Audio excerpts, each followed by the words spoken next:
Be gentle! It's too fast! The trembling woman gasps as the weathered rancher approaches her collapsed form beneath his broken porch table. The frontier town sees her as nothing but a runaway, another defiant soul destined for swift capture and harsh judgment. They whisper she'll be dragged back in chains within days, a cautionary tale for anyone who dares flee their assigned place. But this scarred rancher, a man who's built walls around his isolated heart, hesitates when he should turn away. What he doesn't know is that saving her will expose a web of corruption that could destroy them both, and the secret she carries could either be their salvation or seal their doom. Her forbidden education and his stolen land rights are about to collide in ways neither imagined. Will he risk everything to protect her, or will fear force him to surrender her to those who hunt her? Before we continue, comment where you are tuning in from. Perhaps we will publish a story there. The prairie stretched endlessly under the scorching sun as Anna Mayfield stumbled forward on bleeding feet. Her torn dress clung to her sweat-soaked body. She clutched a crumpled photograph against her chest like a lifeline. Behind her, dust clouds marked the approach of Sheriff Barnett's men. She had been running for 3 days since escaping the wagon train. The memory of their hushed conversation still burned in her mind. Barnett and his deputies planning to sell her into illegal labor contracts. Trading human lives like cattle at market, Anna's legs gave out as she spotted a weathered ranch house ahead. She crawled the final yards and collapsed beneath a broken table on the front porch. Her vision blurred as footsteps approached. Elias Jameson emerged from his barn, rifle in hand. He moved cautiously toward the trembling figure on his porch.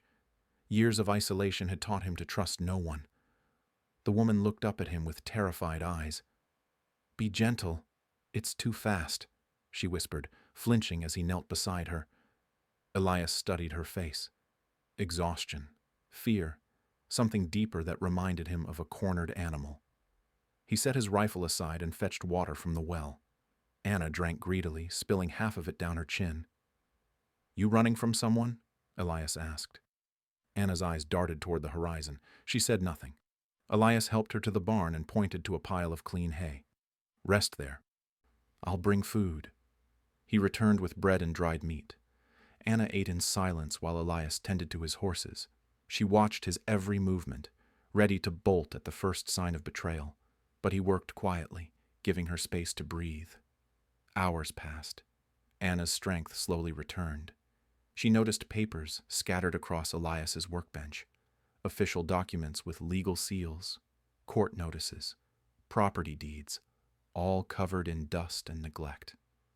"Can't make sense of those," Elias muttered, catching her stare. "Been trying for months." Anna's eyes lingered on the papers. Words jumped out at her. Tax assessments, property transfers, foreclosure notices.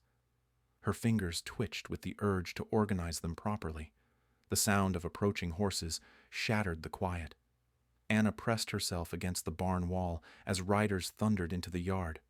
Through a crack in the wooden boards, she saw Sheriff Barnett dismount with 3 deputies. "Afternoon, Jameson," Barnett called out. "Looking for a runaway, young colored woman, dangerous type." Elias emerged from the barn, closing the door behind him. "Haven't seen anyone." "Mind if we search the property?" "I mind plenty. This is private land." Barnett's smile turned cold. "For now it is. Those tax papers you've been ignoring don't lie. Miss another payment and this place becomes county property." Anna watched Elias's jaw tighten. The sheriff was threatening him, using his confusion about the legal documents as a weapon. "We'll be back," Barnett promised, "with proper warrants next time." The riders departed in a cloud of dust. Anna remained hidden until their hoofbeats faded completely. When she finally emerged, Elias was staring at the scattered papers on his workbench. "He's lying," Anna said quietly. Elias spun around. "What?" "About the taxes, those papers. He's lying." "How would you know?" Anna approached the workbench slowly. Her eyes scanned the documents with practiced efficiency. Property assessments dated incorrectly, forged signatures on transfer deeds, payment records that contradicted official county filings. "This land belongs to you legally," she said. "These documents prove it, but someone's been altering the records." Elias stared at her in disbelief. "You can read all that?" Anna nodded. "Missionary school, before I was orphaned." The admission hung between them. An educated woman was rare enough on the frontier. An educated colored woman was almost unthinkable. Anna immediately regretted revealing so much. "Why were they chasing you?" Elias asked. "I overheard them planning to sell people, illegal contracts. When I tried to warn the others, they came after me." Elias studied the papers again. "Think there's a connection between what they did to you and this land business?" Anna examined the documents more carefully. Similar handwriting appeared on multiple forged signatures. The same legal terminology misused repeatedly. A pattern of systematic fraud spanning years. "More than connected," she said. "This looks like the same operation. Stealing land through fake documents. Just like they steal people." The weight of discovery settled over them both. Anna had stumbled into something much larger than her own escape. Elias faced the loss of his family's ranch to corruption he couldn't fight alone. "They'll be back," Elias said. "Barnett won't give up easy. I should go, before I bring more trouble." "Where?" "They've got men searching every road for miles." Anna looked at the legal papers spread before them. Her education could help Elias keep his land. His protection could keep her alive long enough to expose the truth. But trusting each other meant risking everything. Outside, storm clouds gathered on the horizon. The first drops of rain began to fall, washing away the dust from Barnett's horses, but not the danger they represented. Anna picked up one of the forged documents. Her hands trembled slightly as she realized how deep the corruption ran. This wasn't just about one ranch or one woman's freedom. It was about justice for everyone Barnett had cheated. The question remained unspoken between them. Would they fight this battle together?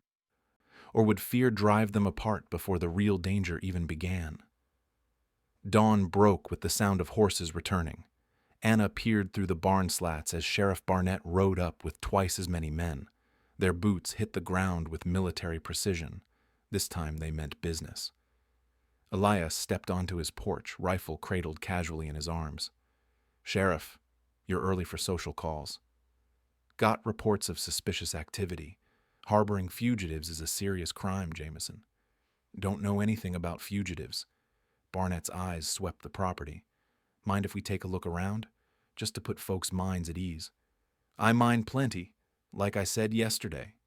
The tension crackled between them. Anna's heart hammered against her ribs. 6 armed men against one isolated rancher. The odds were impossible. "Your choice," Barnett said. "But I'll be back with proper papers. Federal marshals, too, if needed." From across the yard, a figure emerged from the tree line. Clara Thompson approached, carrying a basket of eggs. The town seamstress had arrived at the perfect moment. "Morning, Sheriff," Clara called out. "Elias brought those eggs you ordered." Barnett's expression soured. A witness complicated his plans. "Mrs. Thompson, didn't expect to see you way out here. Elias pays fair prices, unlike some folks in town." The sheriff's jaw tightened. Clara's pointed comment hit its mark. She set down her basket and studied the assembled men with sharp eyes. "Lot of firepower for a social visit," she observed. "Official business," Barnett muttered. He mounted his horse with visible frustration. "We'll be back, Jameson." "Count on it." The posse rode off in a cloud of dust and anger. Clara watched them disappear before turning to Elias. "Trouble?" she asked. "The kind that follows you home." Clara nodded knowingly. She had lived through enough frontier hardships to recognize danger when she saw it. Her presence had just saved them from a violent confrontation. After Clara departed, Anna emerged from hiding. Her hands shook from the close call. Elias noticed her trembling and poured coffee from his pot. "They'll bring more men next time," Anna said. "Probably, but we've got time to prepare." Anna spread the legal documents across the kitchen table. Her fingers moved with practiced efficiency, organizing papers by date and type. The pattern of fraud became clearer with each document she examined. "Look at this," she said, pointing to a property deed. "Same forged signature as your tax assessment. And here, another ranch with identical falsified records." Elias studied the papers over her shoulder. "How many properties?" "At least 12 from what I can see, all using the same methods: fake tax delinquencies, forged transfer documents, backdated court orders." The scope of corruption was staggering. Barnett had been systematically stealing land for years, families driven from their homes through legal trickery and official intimidation. "Can you prove it?" Elias asked. Anna held up 2 documents side by side. "These signatures are supposed to be from different people, but look at the pen strokes. Identical pressure, same handwriting quirks. One person wrote both names." She pulled out more papers, arranging them like puzzle pieces. Tax records that contradicted county filings, property assessments dated after supposed sales, a web of lies held together by official seals and intimidation. "Where did you learn to do this?" Elias asked.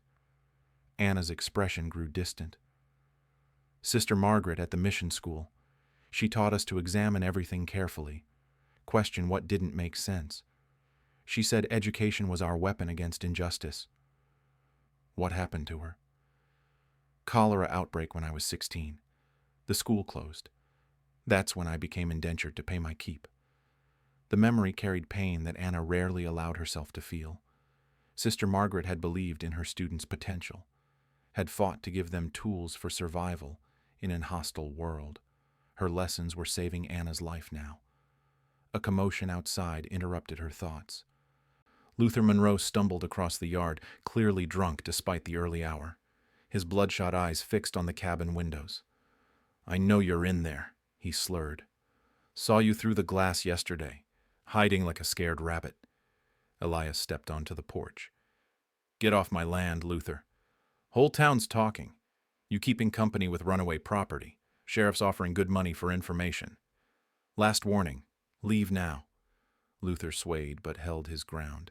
His gaze landed on Anna's silhouette in the doorway. Recognition flashed across his drunken features. "There she is, the one they're hunting. Sheriff's gonna be real interested in this." He turned to stumble back toward town, already counting his reward money. Anna watched him disappear with growing dread. Their secret was blown. Barnett would return with legal justification for his search. "How long do we have?" Anna asked. "Hour, maybe. 2 at most." Anna looked at the documents spread across the table. Evidence of massive fraud that could destroy Barnett's operation, but only if they could present it to someone with authority to act. "There's a territorial judge in Denver," Elias said. "Could take this evidence to him." "That's 3 days' ride. Barnett won't wait that long." They both knew the truth. Running meant abandoning the evidence and the chance for justice. Staying meant facing impossible odds against armed men who operated outside the law. Anna gathered the most damning documents into a leather satchel. Her hands moved with steady purpose despite the approaching danger. Sister Margaret's voice echoed in her memory about fighting injustice with truth and courage. "We make our stand here," she said quietly. Elias checked his rifle and counted his ammunition. Not enough for a prolonged fight, but perhaps sufficient for what was coming. In the distance, dust clouds appeared on the horizon. Barnett was returning with reinforcements, just as promised. The final confrontation was about to begin. Barnett arrived with 8 men this time. They spread across the property like hunters cornering prey. The sheriff dismounted slowly, savoring his moment of anticipated victory. "Search warrant," he announced, waving an official document. "Signed by Judge Morrison himself." Elias examined the paper. The seal looked authentic, but something felt wrong. Anna stepped beside him on the porch, no longer hiding. Her sudden appearance caused murmurs among the deputies. "That warrant's fake," Anna said clearly. The words hit the assembled men like a physical blow. Several deputies exchanged glances. Barnett's face flushed red with anger. "You calling me a liar, girl?" Anna walked down the porch steps. Her fear had transformed into something harder. More dangerous. She carried the leather satchel of documents like a shield. Judge Morrison's been in Santa Fe all week. Territorial business. This warrant's dated yesterday from his Denver office. Silence stretched across the yard. Anna's calm certainty unnerved the men. They had expected a cowering fugitive, not someone who spoke with authority about legal procedures. "How would you know the judge's schedule?" Barnett demanded. Anna pulled a newspaper from her satchel. Denver Post. 3 days old. Front page story about territorial judges meeting in Santa Fe. She held up the paper for all to see. The headline clearly stated Judge Morrison's location and schedule. Barnett's warrant was impossible. "Been reading again?" one deputy muttered to another. The comment carried layers of disbelief and discomfort. An educated woman challenged their assumptions about the world. Anna heard the whispers but pressed forward. "Want to see more forgeries?" she asked, opening her satchel. Documents spilled across the ground. Property deeds, tax assessments, transfer papers, all bearing the same telltale signs of fraud that Anna had identified. "This ranch belongs to Elias Jameson legally. Always has. These tax liens are fabricated, the signatures forged, the dates altered." She knelt and arranged papers in clear sequence. Her movements were precise, methodical, like a teacher presenting evidence to skeptical students. "Look at this signature," she said, pointing to a deed. "Supposedly written by William Hayes 3 months ago. But Hayes died last winter. I helped write his obituary for the church." More murmurs from the deputies. Anna's knowledge was too specific to dismiss, too accurate to ignore. Barnett's hand moved toward his gun. "Enough of this nonsense." "Sheriff!" Clara Thompson's voice cut across the tension. She emerged from behind the barn leading a horse. "Interesting conversation you're having." Behind Clara came 6 other townspeople, farmers and merchants who had arrived quietly during the confrontation. Their presence changed the dynamic completely. "Mrs. Thompson," Barnett said through gritted teeth, "this is official business. Official fraud, seems like." Clara picked up one of Anna's documents. "My husband's signature on this paper. Supposedly selling our old property to the county. Funny thing is, we never sold that land." The gathered townspeople moved closer. Anna continued her presentation with growing confidence. Each document she revealed showed the same pattern of systematic theft. 12 families affected that we know of. Probably more. All losing property through fake legal documents. All signed by dead men or people who never agreed to sales. One farmer stepped forward. "That's my father's signature. He's been dead 2 years." Another voice joined in. "Mine too. Never signed any tax agreement." The deputies looked increasingly uncomfortable. They had signed up to arrest a fugitive, not participate in obvious fraud.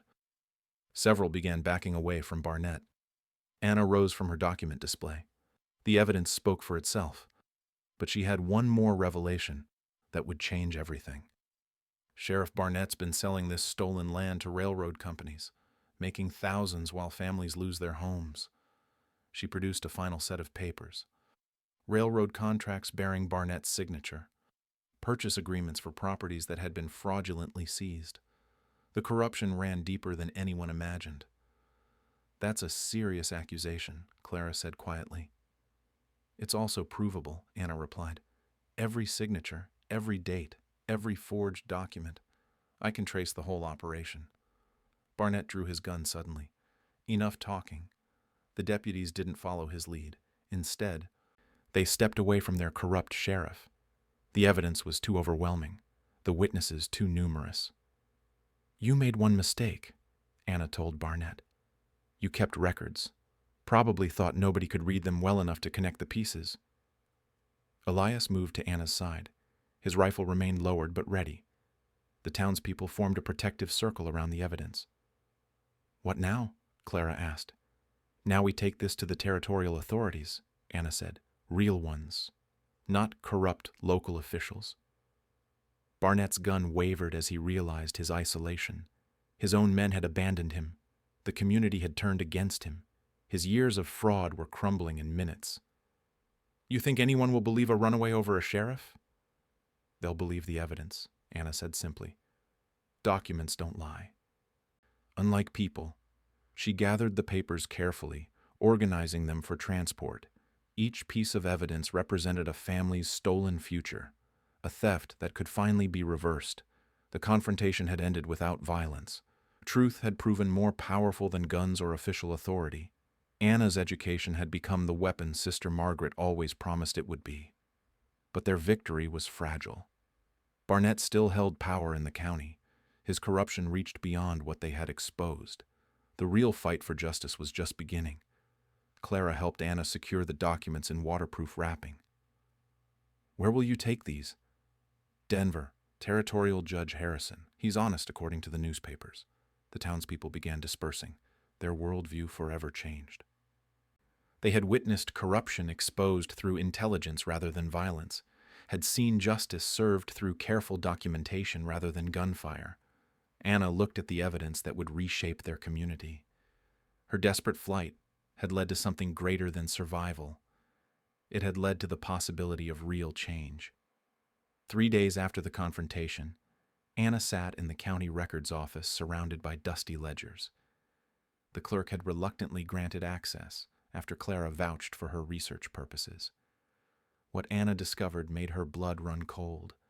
The corruption ran deeper than anyone imagined. Page after page revealed the systematic theft of properties across 3 counties. Dozens of families had lost their land through identical fraudulent methods, but one entry made her hands tremble. Property record 247. The Mayfield homestead, seized for tax delinquency in 1878, current owner listed as Sheriff William Barnett. Anna stared at her family name in the official ledger. Her parents' farm had been stolen using the same forged documents they had exposed at the ranch. The photograph she carried showed her childhood home, now illegally claimed by the man who hunted her. Find what you were looking for? The clerk asked nervously.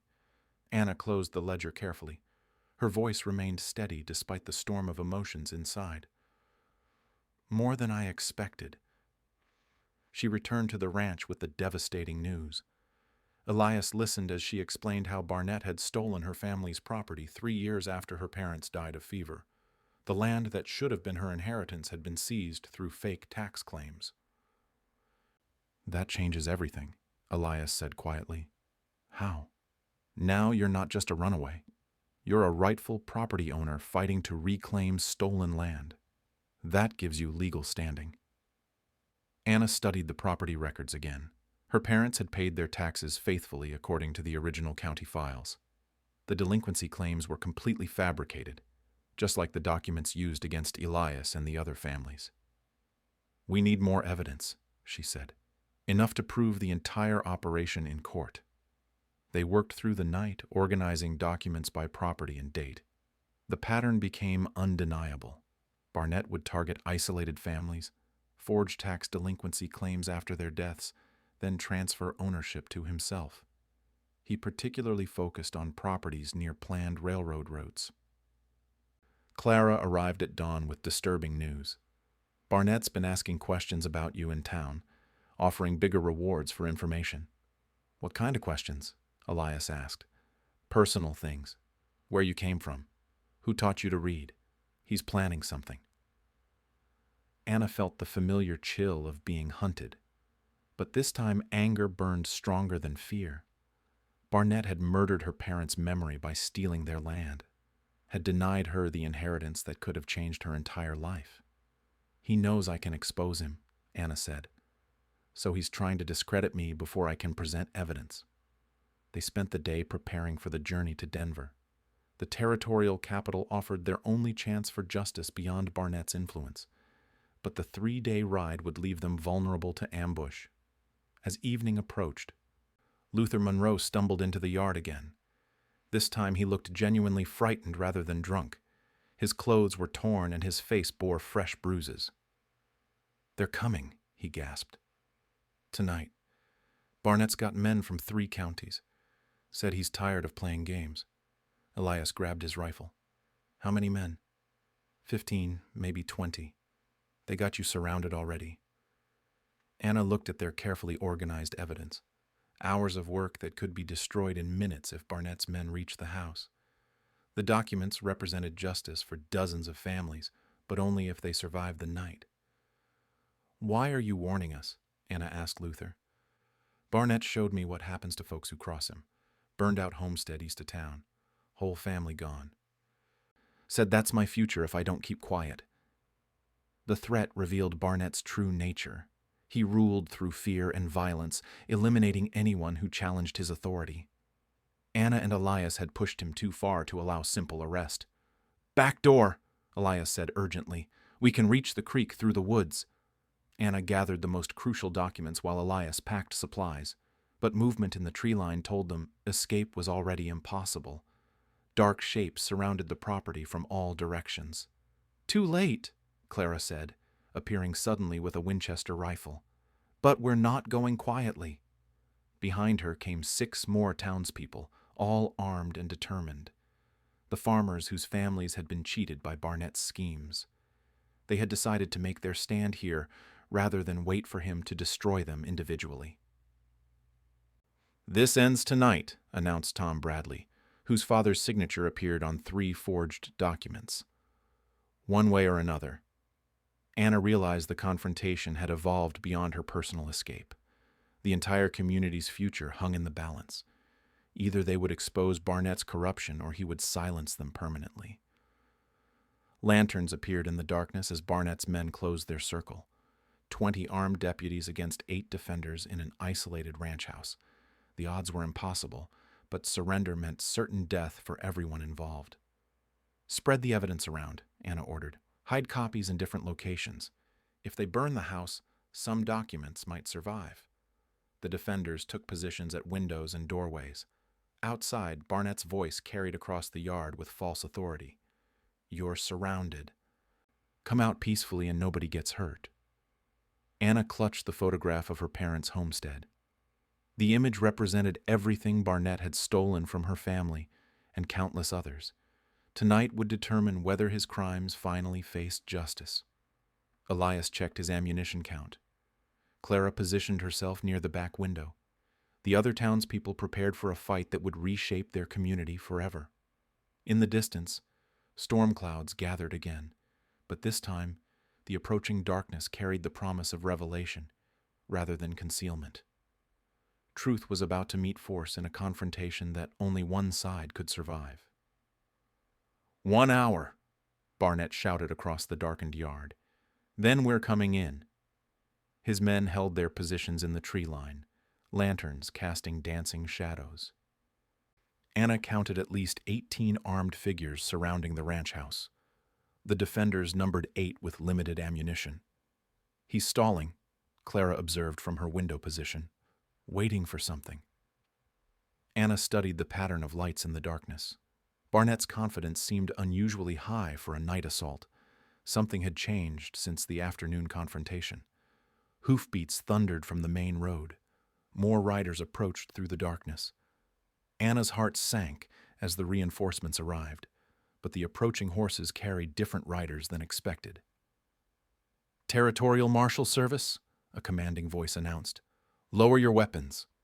Federal marshals rode into the standoff with official authority that even Barnett couldn't ignore. Their leader dismounted and strode toward the ranch house with papers in hand.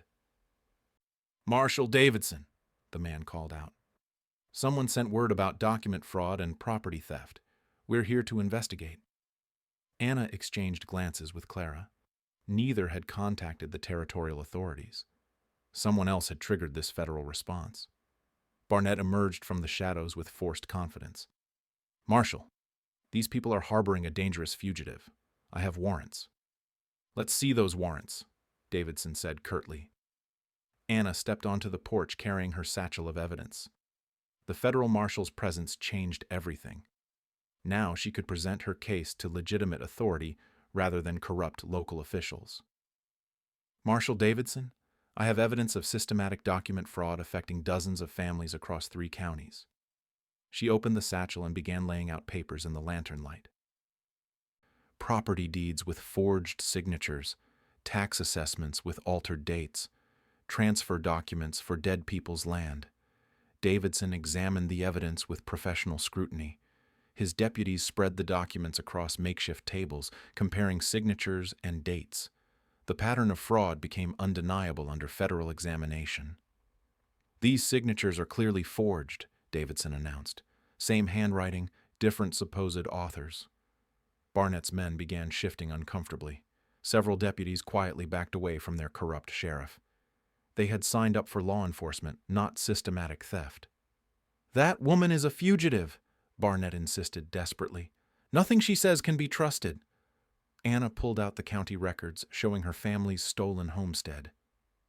The original tax payments proved her parents had never been delinquent. The seizure documents bore obvious signs of forgery.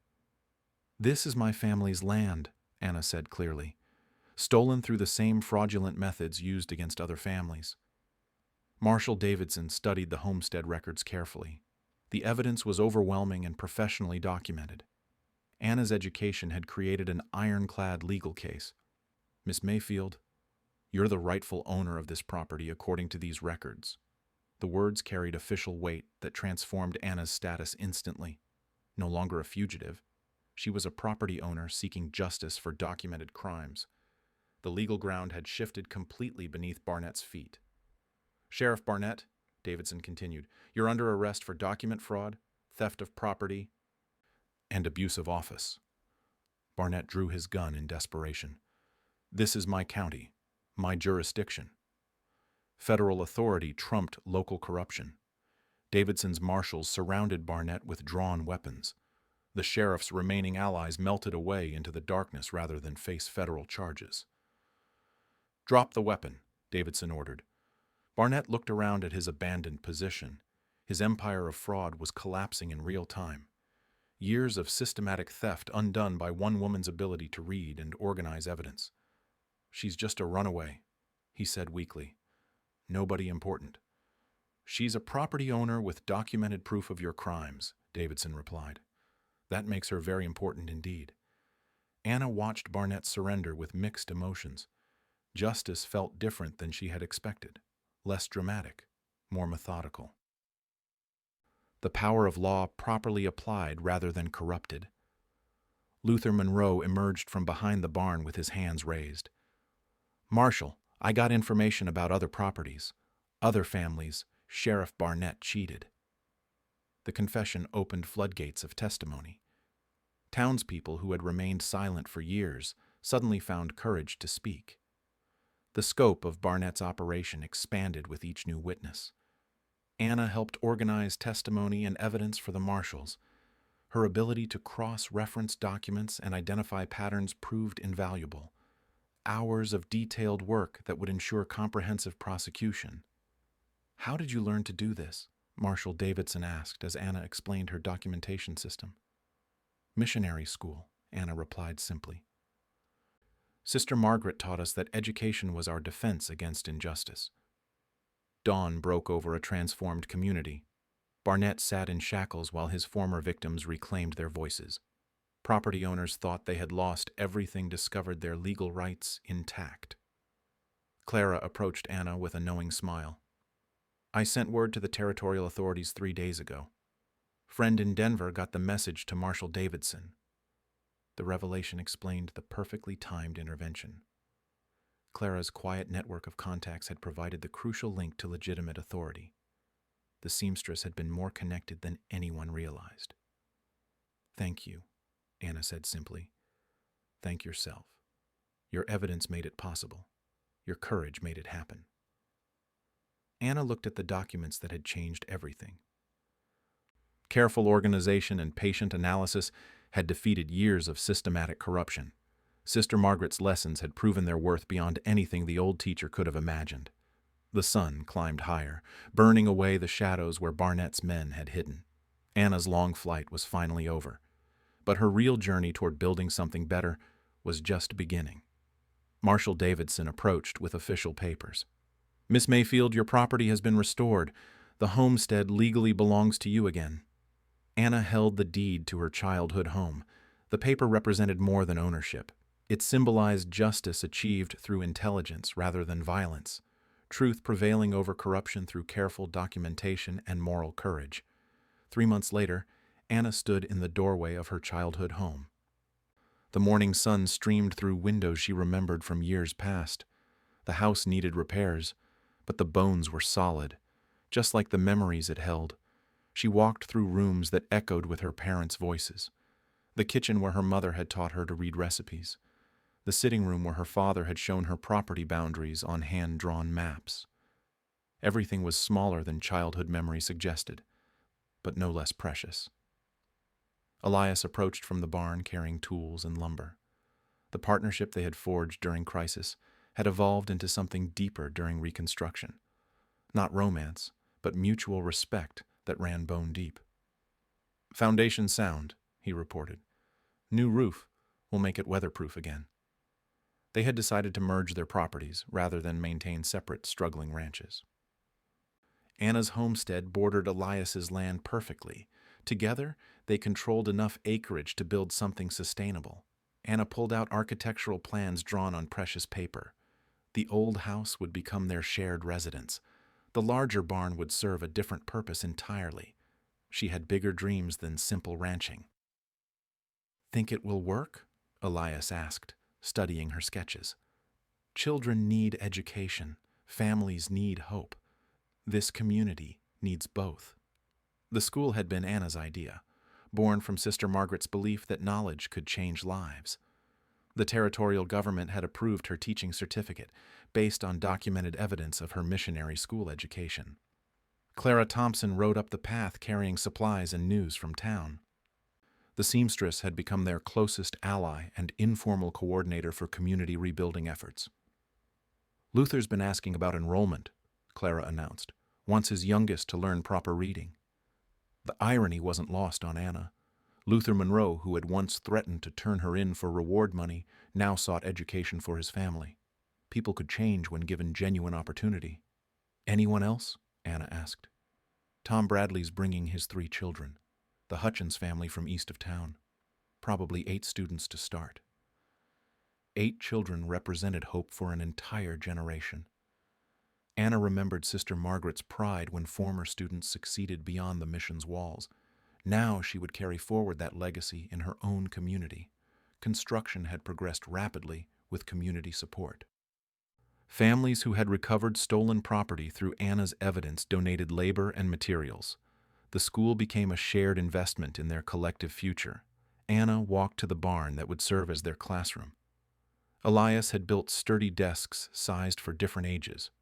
Clara had sewn cushions and curtains to make the space welcoming. Even Luther had contributed by clearing stumps from what would become a playground. "Supplies arrived from Denver," Elias said, pointing to crates near the door. Anna opened the boxes with Christmas morning excitement. Books, slates, chalk, maps, and writing materials. The Territorial Education Department had provided everything necessary for a proper frontier school. She held up a geography textbook showing the wider world beyond Colorado territory. These children would learn about places their parents could barely imagine, would develop skills that opened doors previously locked to frontier families. "You sure about this?" Elias asked quietly. Anna understood his concern. Teaching put her in a position of public prominence that some people might resent, but hiding her abilities would dishonor everyone who had fought for her freedom to use them. Sister Margaret always said education was our responsibility as much as our right. If we don't teach, who will? The first day of school arrived with nervous excitement. Parents accompanied children to the converted barn, many staying to observe this unprecedented experiment, a former runaway teaching their sons and daughters. Anna wore her best dress and carried herself with quiet dignity. She had faced corrupt sheriffs and federal marshals. 8 curious children posed no greater challenge than systematic fraud. "Good morning," she said simply. "Welcome to our school." The youngest student, barely 6 years old, raised her hand tentatively. "Are you really going to teach us to read like grown folks?" "Better than most grown folks," Anna replied with gentle confidence. She began with basics, but her methods reflected missionary school training. Multiple languages when appropriate, practical mathematics using ranch and farming examples, geography that connected their small community to the larger world. By lunchtime, even the skeptical parents were impressed. Anna's patience with struggling readers and encouragement of quick learners created an atmosphere of genuine learning rather than mere instruction. Luther Monroe lingered after other families departed. His weathered hands twisted his hat nervously as he approached Anna's desk. "Want to apologize," he said quietly, "for what I did, what I almost did." "We all make choices we regret," Anna replied. "What matters is what we choose next. Think maybe you could teach me to read proper, not just my name and numbers?" The request represented everything Anna hoped to achieve. Adults seeking education alongside their children. A community transformed through shared learning, rather than enforced ignorance. Evening classes, she promised, for anyone willing to learn. Months passed in steady rhythm. Anna's school grew from 8 students to 15, then 20. Adult evening classes drew farmers and shopkeepers hungry for knowledge they had never been offered. The converted barn became the heart of community gathering. Social events, town meetings, and celebrations centered around the school. Education had become the foundation for everything else they were building together. Anna placed her parents' photograph on the mantel of their restored home. The same house Sheriff Barnett had stolen through fraudulent documents. The same property Anna had reclaimed through patient documentation and moral courage. Elias brought her coffee as she graded papers by lamplight. Their partnership had created something neither could have achieved alone. A working ranch, a thriving school, and a community transformed by the radical idea that everyone deserved opportunity. Outside, spring rain fell gently on the land Anna had fought to reclaim. Tomorrow would bring new students, new challenges, and new possibilities. But tonight she was simply a teacher, preparing lessons for children who would shape their community's future.